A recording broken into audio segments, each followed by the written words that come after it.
Bonjour à tous, ravi de vous retrouver pour ce journal de 15 heures dont voici les titres de l'actualité. Le chef de l'État Ismaël Omar Guelleh a inauguré aujourd'hui à Tadjoura l'hôpital régional intitulé Burhan Aref. Également dans l'actualité nationale, lancement de la deuxième édition de la Semaine nationale de la langue arabe. Et dans ce qui domine l'actualité internationale, à Gaza, l'UNICEF appelle à une action alors que les enfants sont exposés aux pires horreurs. C'était les titres place au développement et nous entamons ce journal par l'inauguration de l'hôpital régional de Tadjoura, hôpital qui a été inauguré ce matin par le chef de l'État Ismaël Omar Guelleh. L'hôpital régional de Tadjoura, baptisé Burhan Mohamed Aref, en hommage au médecin chef Burhan Mohamed Aref qui a œuvré pour offrir un soin de qualité aux habitants. L'inauguration de ce centre médical symbolise une étape importante pour l'amélioration des infrastructures de santé dans le pays et dans les régions de l'intérieur du pays. Cet hôpital régional de référence s'étend sur 4132 mètres carrés et est composé de 3 étages avec une capacité de plus de 117 lits. Cette structure sanitaire dispose d'une architecture moderne avec des matériels médicaux de pointe pour offrir les soins médicaux adéquats à la population de cette région de Tadjoura, mais aussi d'Obok. L'hôpital régional Burhan Mohamed Aref est composé de différents soins médicaux polyvalents, notamment les services d'urgence, la maternité, le bloc opératoire, service néonatal, une pharmacie, service radiologie, laboratoire, des salles de soins intensifs. L'inauguration de cet hôpital équipé de technologies modernes avec des services spécialisés vise à offrir des soins de qualité aux habitants de Tadjoura et ses environs pour renforcer l'offre de soins dans la région nord du pays. Ce projet hospitalier est le résultat des efforts soutenus et d'un travail acharné depuis le lancement des travaux de construction le 26 mars 2022 par le chef de l'État Ismaël Omar Guelleh. L'inauguration de cette infrastructure hospitalière de référence dans la région nord du pays est une parfaite illustration de la vision du chef de l'État à offrir à chaque région son propre hôpital régional afin d'assurer une couverture sanitaire généralisée sur l'ensemble du territoire national à travers l'augmentation des infrastructures pour les soins de base, les établissements spécialisés en faveur des populations de Tadjoura mais aussi d'Obok.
Ensuite, le chef de l'État Ismaël Omar Guelleh a procédé à l'inauguration de cet hôpital régional. Le président de la République Ismaël Omar Guelleh, qui a été accueilli sur place par les autorités locales, régionales, les membres du gouvernement présents, a donc sur place, a pris un bain de foule devant l'hôpital régional de Tadjoura. Le président Ismaël Omar Guelleh a rencontré les élus locaux, les a salués, les personnalités civiles, politiques de la région. Le président de la République Ismaël Omar Guelleh a donc, vous le verrez, visitera les soins de l'hôpital régional de Tadjoura.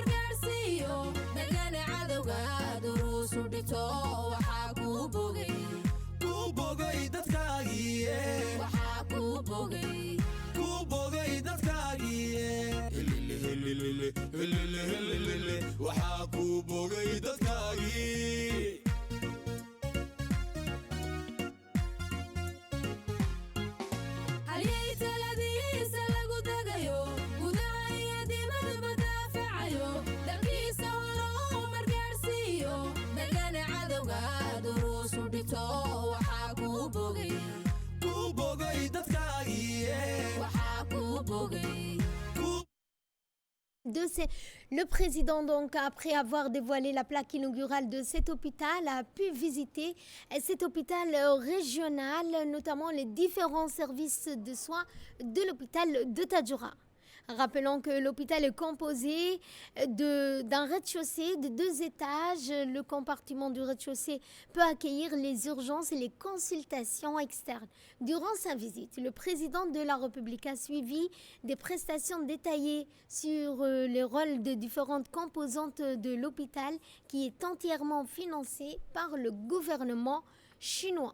Ce centre hospitalier régional de Tadjoura est destiné aux régions de l'intérieur du pays, notamment les régions nord, pour permettre et mettre fin au déplacement des malades et notamment des blessés des accidents vers les hôpitaux de la capitale. Les infrastructures de l'hôpital ont été mises en valeur, démontrant les avancées réalisées dans le domaine de la santé dans la région. Cette inauguration démontre également l'engagement du gouvernement sous le leadership du président de la République Ismaël Omar Guelleh à améliorer continuellement les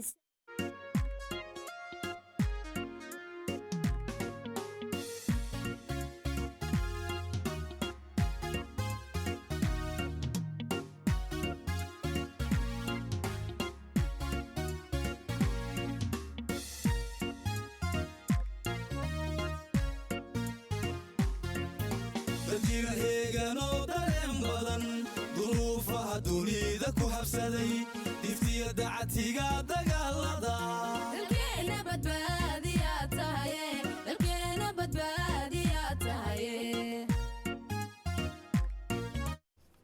Ce centre hospitalier régional de Tadjoura est destiné aux régions nord du pays pour permettre, mais notamment permettre des soins de qualité à ces populations de la région nord du pays.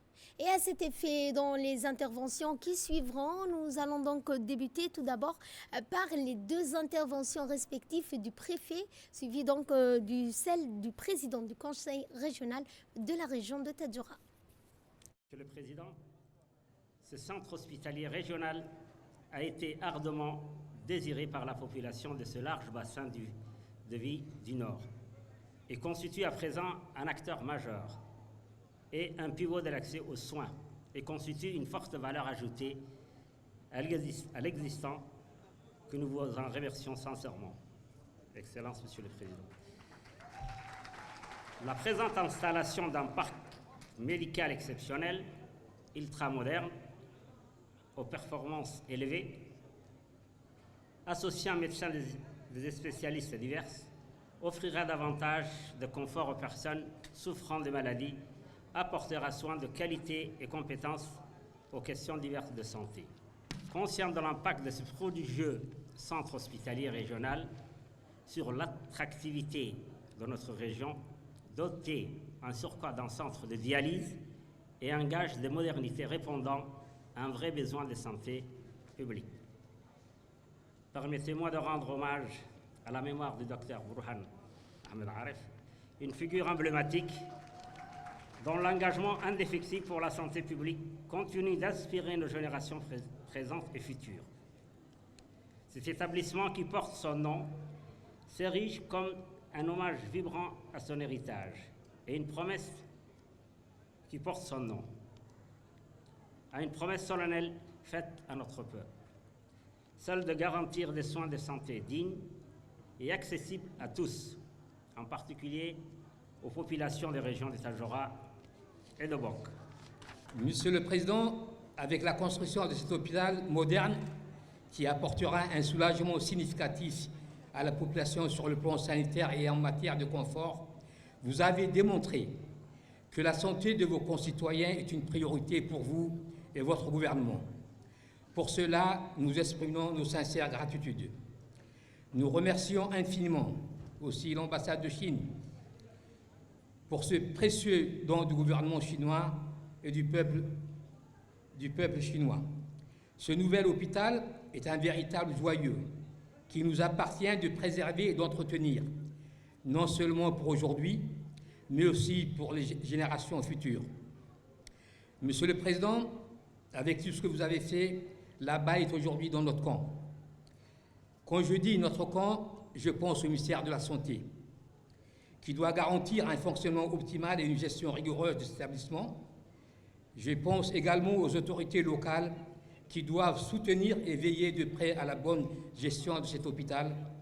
Je pense enfin à la population qui doit prendre conscience que bien que cet établissement soit une véritable merveille, il engendre un coût. Et dans son intervention, le ministre de la Santé n'a pas manqué de rappeler l'importance de l'inauguration de ce centre de santé médicale, symbolisant, a-t-il dit, une étape importante pour l'amélioration de la santé offerte à la population de cette région de Tadjoura, mais aussi de Bok. Avec une immense fierté et une profonde émotion que je me tiens devant vous aujourd'hui pour célébrer ce moment historique, celui de l'inauguration de l'hôpital régional de Tadjoura, Dr Burhan Mohamed Arif. Cet événement marque une étape cruciale dans notre quête commune d'un système de santé plus équitable, plus accessible et plus performant pour tous les citoyens. La santé est un droit fondamental et notre engagement en tant que ministère de la Santé mais également en tant que gouvernement, est de garantir à chaque citoyen, quelle que soit sa localisation géographique, un accès aux soins de qualité. Cet hôpital n'est pas seulement une infrastructure moderne, c'est le symbole de notre détermination à réduire les disparités et les gaps entre la capitale et les régions et à renforcer l'accès aux soins dans les zones rurales et isolées. Excellences, Monsieur le Président, chers invités, l'hôpital régional est équipé des dernières technologies médicales, incluant des blocs opératoires, des unités de soins intensifs, une maternité, une radiologie et un laboratoire de dernière génération, un service d'urgence et des blocs d'hospitalisation. Grâce à cette structure, les habitants des régions du Nord, Tadjoura et Obok, pourront bénéficier de soins spécialisés sans quitter leur famille et sans avoir à parcourir de longues distances. D'ailleurs, il y a lieu de féliciter ici le soutien constant des gardes-côtes qui nous aident constamment aux évacuations des patients vers Djibouti-Ville. De plus, cet hôpital jouera un rôle central dans la prévention et la sensibilisation aux maladies chroniques, qui reste un défi majeur dans notre pays. Cette réalisation n'aurait pas été possible sans la vision et le soutien indéfectible du président de la République, Al-Hajj Ismail Omar Guelleh, qui a fait de la santé une priorité nationale. Ce projet, c'était votre promesse, Monsieur le chef de l'État. Nous y voici, vous avez réalisé votre promesse. Je tiens publiquement à vous remercier, Excellence, Monsieur le Président, puisque j'ai connu l'état de l'ancien centre médico-hospitalier lorsque j'étais praticien ici en 1999 jusqu'à 2001. Je tiens également à remercier la République populaire de Chine qui a financé sous forme de dons la construction et l'équipement de cet hôpital. Monsieur le Président, Mesdames et Messieurs, mes remerciements vont également aux habitants de Tadjoura pour leur patience, leur soutien et leur coopération tout au long de ce projet. D'ailleurs, je salue toutes les dames qui ont joué un rôle important pour que ces beaux événements soient possibles. Et nous entamons, nous continuons avec l'intervention du chef de l'État Ismail Omar Guelleh qui a indiqué l'importance que revêt l'acquisition de cet hôpital pour la population nord de ce pays. Bismillahirrahmanirrahim. Alhamdulillah. الصلاة والسلام على رسوله الأمين سيدنا وحبيبنا محمد صلى الله عليه وسلم. C'est toujours avec plaisir que je me tiens aujourd'hui devant vous à Tadjoura, un lieu qui représente la richesse et la diversité de notre nation pour lancer un projet crucial pour notre système de santé et le bien-être de notre population. L'hôpital régional Dr Burhan Mohamed Arif, que nous célébrons aujourd'hui, va bien au-delà d'une simple construction. Il incarne notre engagement collectif à assurer que chaque citoyen, peu importe son lieu de résidence, ait accès à des soins de qualité. Avec cette nouvelle infrastructure, nous offrons aux deux régions du Nord des équipements modernes ainsi qu'une expertise médicale adéquate pour répondre aux besoins croissants de nos concitoyens. La santé est un droit fondamental. En inaugurant cet hôpital moderne doté des technologies les plus avancées et proposant des services essentiels, nous faisons un progrès significatif vers une couverture sanitaire universelle accessible à tous. Cependant, notre ambition va bien au-delà. Le gouvernement s'efforce ardemment d'assurer qu'aucune région ni localité ne soit laissée pour compte en matière de soins de santé de qualité. La santé publique demeure une priorité dans notre vision d'un développement inclusif et équilibré sur l'ensemble du territoire national. Nous souhaitons également rendre hommage à l'un des pionniers médicaux de notre pays, le regretté Burhan Mohamed Arif, qui fut médecin-chef du district du Nord. Pendant son mandat, il a été à l'origine des premiers centres de santé à Tajoura et Obok, tout en reliant ces deux districts. Que sa mémoire et son dévouement envers ses compatriotes soient honorés grâce à cet hôpital qui porte désormais son nom. Nous poursuivons donc ce journal en allant au Caire cette fois avec 6 travaux portant sur l'instabilité géopolitique. Eh bien, les travaux qui se sont tenus au Caire du 11 au 16 de ce mois, une délégation parlementaire djiboutienne menée par l'honorable député Ibrahim Ahmed Abdou a participé à ces travaux. Et ces rencontres importantes aux côtés des membres du Parlement, dont M. Mahmoud Hassan Farah, alizé du conseiller aux affaires arabes. Les travaux se sont déroulés dans une atmosphère empreinte d'un nouvel esprit de coopération et se sont articulés autour de plusieurs actes confrontés à des défis importants, particulièrement la Syrie, Gaza et le Liban.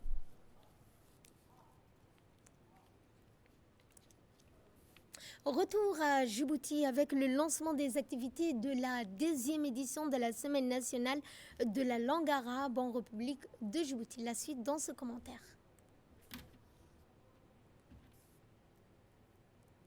En 2024, les activités de célébration de la Semaine nationale de la langue arabe, sous le patronage du MENFOP, son Excellence Mustafa Mohamed Mahamoud. Cette 10e édition s'est ouverte au centre de formation des enseignants Marguelé. La cérémonie d'inauguration a été présidée par le secrétaire général du MENFOP, Mohamed Abdallah Mahyoub, en présence de la directrice générale du centre des enseignants, Madame Naïma Hassan Ahmed, du président du comité d'organisation des activités Ali Youssouf Doualé, ainsi que de nombreux responsables du ministère de l'Éducation, des directeurs des écoles privées arabes et de leurs élèves. Lors de son discours, le secrétaire général du MENFOP, Mohamed Abdallah Mahyoub, a officiellement déclaré l'ouverture des activités de cette 10e édition de la Semaine nationale de la langue arabe. Il a salué l'importance de cet événement en tant qu'initiative clé visant à célébrer et promouvoir la langue arabe, qui est un pilier essentiel de l'identité culturelle et nationale de Djibouti. Il a également souligné que cette semaine est une opportunité unique pour réfléchir collectivement à des moyens concrets et novateurs de renforcer la place de la langue arabe dans le système éducatif. Il a invité les enseignants, les élèves ainsi que les institutions éducatives à contribuer activement par des idées et des initiatives qui soutiennent l'enseignement de la langue arabe et de renforcer son rôle dans la société djiboutienne. Le comité d'organisation a pour sa part annoncé un programme riche et diversifié d'activités prévues tout au long de cette semaine. Il est appelé à une participation active de tous. Également, toujours en ce qui concerne la célébration de la langue arabe, bien la célébration de la Journée mondiale de la langue arabe a eu lieu à Rasdika et à Balbala. Objectif étant de promouvoir la langue arabe en mettant en valeur son riche patrimoine. La suite avec Mahi Mohamed. C'est jeudi 12 décembre, les écoles de la municipalité de Razdika et de Balbala ont célébré la journée mondiale de la langue arabe lors d'un événement culturel exceptionnel à Nineveh. L'objectif est de promouvoir la langue arabe et de mettre en valeur son riche patrimoine. Les activités de la journée mondiale de la langue arabe ont débuté à 9h et se sont poursuivies jusqu'à 11h. La cérémonie a été inaugurée par M. Abdelkarim Al-Sarraj qui a accueilli le participant et les invités tout en présentant les écoles participantes. Parmi celles-ci figurent l'école de l'Union des femmes de Djibouti, l'école de la réussite, l'école Azad, l'école saoudienne, l'école yéménite et l'école des conseils. L'événement a également rassemblé des personnalités éminentes, dont les conseillers Ali Youssouf de Halé ainsi que du directeur des écoles et des membres des corps professoral. La cérémonie a été particulièrement marquée par la récitation de versets du Saint-Coran par une élève de l'école de l'Union des femmes de Djibouti, créant une atmosphère spirituelle. Par la suite, les élèves des écoles arabes privées ont captivé le public avec des spectacles théâtraux et culturels mettant en lumière la beauté de la langue arabe et son rôle essentiel dans la civilisation. Également dans l'actualité, il y a cet atelier de renforcement des capacités sur la Convention de 1972 de l'UNESCO. De quoi était-il question? La réponse dans ce commentaire. Dans le cadre du patrimoine culturel et naturel de l'UNESCO, le ministère de la Jeunesse et de la Culture, en collaboration avec l'antenne de l'UNESCO à Djibouti, a lancé ce matin un atelier de renforcement des capacités dédié à la Convention de 1972 concernant la protection du patrimoine mondial, culturel et naturel. L'atelier a pour objectif de sensibiliser les participants aux enjeux liés à la préservation du patrimoine mondial, améliorer les connaissances et compétences des professionnels acteurs du secteur en matière de gestion durable des sites classés. Les participants ont eu l'occasion d'échanger d'expériences, de partager des bonnes pratiques, familiarisés avec les outils disponibles pour la mise en œuvre effective de la Convention. Cet événement a rassemblé un large public, incluant les différents ministères du gouvernement, des gestionnaires des sites patrimoine mondial. Les travaux de cet atelier vont se poursuivre jusqu'à demain, dès par l'introduction de la cérémonie. Il est prévu que cet atelier devrait se pencher sur le processus d'inscription de notre site, la liste du patrimoine culturel et naturel de l'UNESCO. Lors de l'ouverture de cet atelier, la directrice de la culture, Madame Fatouma Abdi, a souligné l'importance de se consacrer à la compréhension de la Convention de 1972 de l'UNESCO. La Convention 72, adoptée à l'UNESCO, représente un engagement de la communauté internationale envers la préservation des sites naturels, culturels d'importance universelle. En tant que nation, nous avons la responsabilité de protéger ces sites pour la génération future, en reconnaissance de leurs valeurs, non seulement pour la population locale, et aussi l'humanité tout entière. Cet atelier est aussi plus important qu'il soit tenu dans le contexte mondial où les défis liés à la préservation du patrimoine sont multiples. Changement climatique et urbanisation croissante, conflits armés et développement non durable. Nous avons, pour être efficaces de notre action, il est essentiel de renforcer nos capacités en matière de gestion, de conservation, de législation, ainsi que la sensibilisation du public. Cet atelier, à travers les sections de formation et les discussions, vise à nous doter les outils nécessaires de protéger nos sites en respectant. Dans son intervention, Madame Idil Moussa, chef de l'antenne de l'UNESCO à Djibouti, a indiqué que cet atelier de sensibilisation coïncide à un moment où notre pays est déterminé à inscrire nos patrimoines naturels au registre de patrimoine de l'UNESCO. Nous l'écoutons. Cette rencontre marque une étape décisive pour Djibouti qui se prépare à soumettre sa première candidature pour l'inscription d'un site sur la liste du patrimoine mondial de l'UNESCO. C'est une démarche importante pour explorer, valoriser et faire reconnaître sur la scène internationale les richesses culturelles et naturelles de Djibouti. L'inscription sur cette prestigieuse liste de l'UNESCO n'est pas seulement une reconnaissance de la valeur universelle exceptionnelle du patrimoine djiboutien, c'est aussi un levier pour le développement du. Cet atelier s'inscrit dans une dynamique nationale qui exige l'implication de toutes les parties prenantes. C'est un effort commun qui invite à travailler ensemble avec engagement pour concrétiser cette ambition. L'IGAD, l'autorité intergouvernementale pour le développement, a organisé les travaux de la 4e réunion du conseil d'administration du Forum des universités de la région de l'IGAD qui se sont ouverts donc samedi 14 de ce mois à l'université de Djibouti. De quoi était-il question? La réponse avec Mehi Mohamed.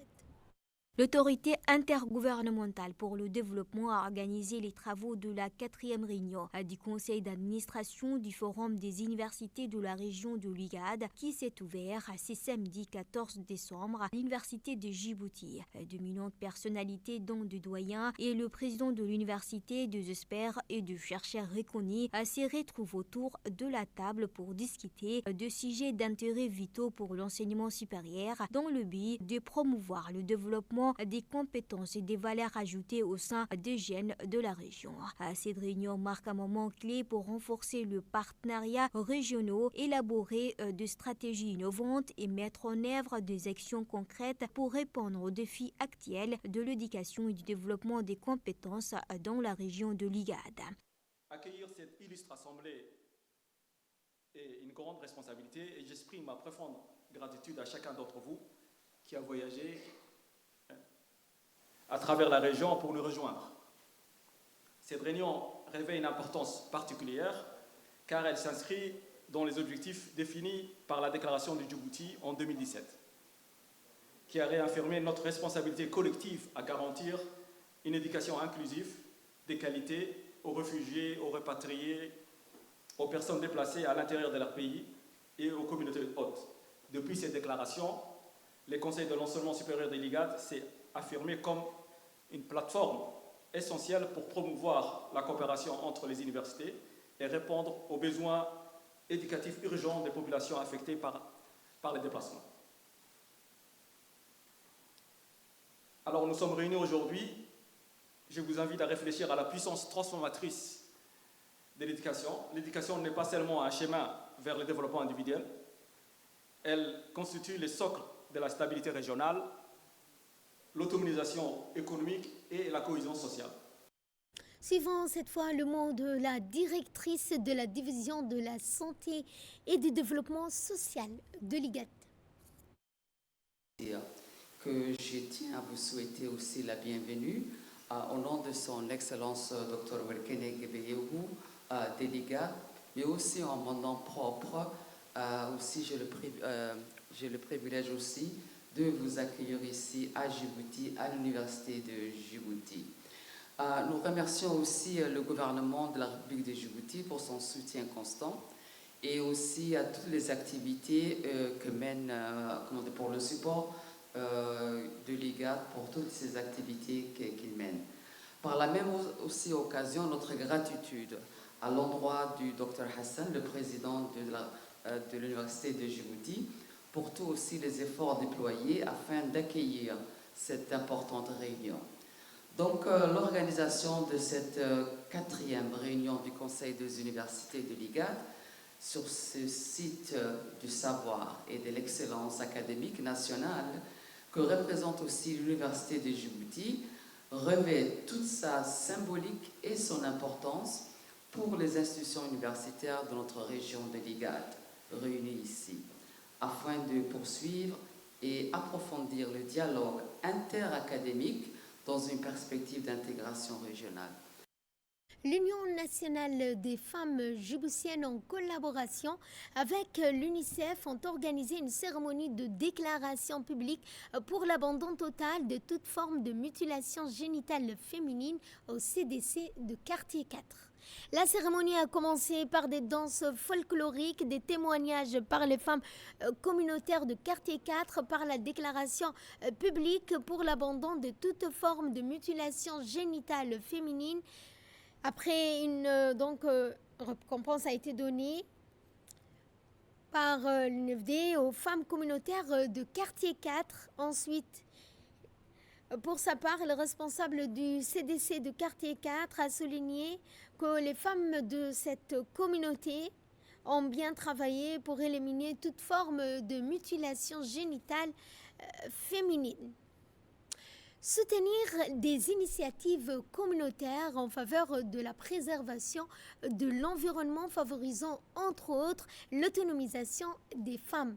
Tels ont été l'objectif du programme de microfinance du Fonds pour l'environnement mondial mis en œuvre par le PNUD à Djibouti qui a eu lieu à Abaitou. Nous débutons aujourd'hui ce voyage dans la région de Dikil, où des actions concrètes en matière de soutien à l'agriculture ont transformé la vie des communautés locales. Dans la région de Dikil, notamment à Abaitou, les retombées de programmes se font déjà ressentir. Là-bas, le développement du périmètre agricole a permis à des femmes de s'investir dans des activités maraîchères. Ces activités ont pour objectif de non seulement renforcer la sécurité alimentaire locale, mais ont aussi de générer des revenus supplémentaires pour les ménages. Ce projet a été mis en œuvre par l'association Moudan de la région de Dikil. Fondée il y a 5 ans, cette association est active dans plusieurs domaines, notamment le développement agricole durable, l'appui aux initiatives communautaires et bien sûr l'autonomisation des femmes. Grâce au financement du programme SGP, l'association a pu construire un réservoir d'eau de 40 mètres cubes, installer 400 mètres de canalisation pour alimenter les jardins, aménager un périmètre agricole d'1 hectare et distribuer du matériel agricole. En complément, des formations ont été organisées pour initier les femmes aux méthodes de culture maraîchère, leur permettant d'optimiser la production agricole dans ce périmètre, tout en renforçant leurs compétences et leur autonomie. Ce projet a permis de renforcer les compétences des femmes d'Abaitou dans le domaine de l'agriculture maraîchère, une avancée significative pour améliorer la sécurité alimentaire et l'autonomie économique de la communauté. Ce que vous avez fait est une très bonne chose. Nous vous remercions pour ce jardin. Nous avons aussi de l'eau ici. Avant, il y avait un forage pour le village, mais il est devenu sec depuis. Donc, aujourd'hui, l'association nous a fait un réservoir d'eau que tout le monde utilise pour boire. Le fait de nous avoir mis en place des jardins dont on peut se nourrir est une très bonne chose. Nous sommes 12 femmes au total. Chacune d'entre nous possède un espace similaire pour pouvoir planter nos fruits et légumes. Et nous espérons que le cercle des femmes agricultrices d'Abaitou s'agrandira à l'avenir. Dans le reste de l'actualité, nous passons directement à ce qui domine l'actualité internationale. À Gaza, je vous le disais dans les titres, l'UNICEF appelle à l'action alors que les enfants sont exposés aux pires horreurs. À Gaza, la directrice du Fonds des Nations Unies pour l'enfance a lancé un appel pressant à l'action. Alors que les enfants de Gaza sont confrontés chaque jour à des massacres, le monde ne peut rester indifférent face à la situation. Tant d'enfants sont exposés chaque jour à la violence, à la faim, aux maladies et au froid, a déclaré Catherine Russell. Elle a précisé que 33 personnes, dont au moins 8 enfants, ont été tuées jeudi dernier dans une nouvelle attaque dévastatrice contre le camp de Nour al-Saïd, situé au centre de Gaza. La violence la plus récente s'ajoute à un bilan tragique de plus de 160 enfants tués à Gaza, un peu plus d'un mois. Cela représente en moyenne 4 enfants tués chaque jour depuis le début du mois de novembre. Russell insiste, presque toutes 1,1 million d'enfants de Gaza nécessitent une protection urgente ainsi qu'un soutien en santé mentale. Et c'est ainsi que se referme ce journal. Merci à vous de nous avoir suivis. Excellent après-midi à toutes et à tous.